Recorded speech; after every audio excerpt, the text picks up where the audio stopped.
Ambassador, let me switch gears, ask you about the UN Security Council. They're expecting a briefing today on the upcoming summit between President Trump and Kim Jong-un. South Korea says it has not yet received a response from North Korea on their talks with the United States. Is this meeting just another ploy by North Korea? What's your take on this upcoming meeting? Well, I do think the pressures have, he's got to choose at some point or another between economic development and advancement on the one hand, or having nuclear weaponry on the other hand. And I think as Kim Jong-un gets more secure in his position domestically, maybe he is willing to hold some kind of international talks. I think this is an interesting initiative. Whatever happens, it's going to take time. This is not a process that's going to happen overnight. That's the first point.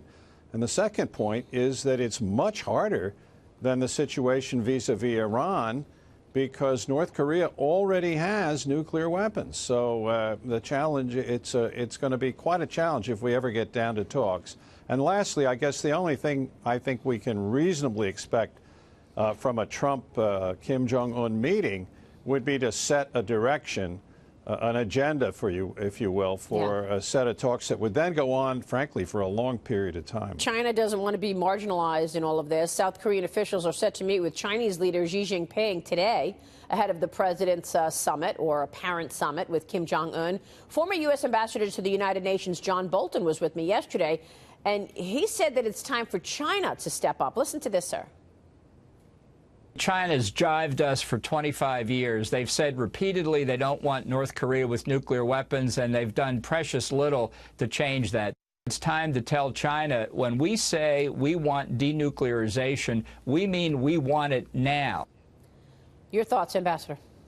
Well, that's like saying we have some desire about Mexican behavior, and another country tells us, well, you go make Mexico do that. These things aren't necessarily that easy. I've talked to the Chinese a lot about these questions when I was in government, and they say sometimes you exaggerate the influence we have down there.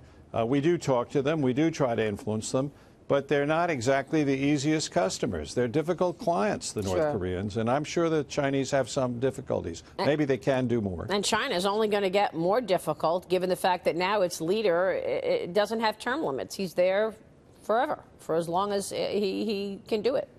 Well, whatever, that's true, but China is definitely a key player on the North Korea question. We had these six-party talks, which they hosted a number of years back, China, ourselves, Russia, Japan, and the two Koreas, and that may be one outcome of a meeting between Mr. Trump and Kim Jong-un, would be some revival of that negotiating format. Has the president's tough talk worked here? Do you think that's one of the reasons that they've come to the table, or should we not even believe the North? Well, I really think we have to wait and see. I think the tough talk could have been an element, this talk about the possibility of war and so forth. But secondly, I think he may also be contemplating the situation in his own country and taking a look around and seeing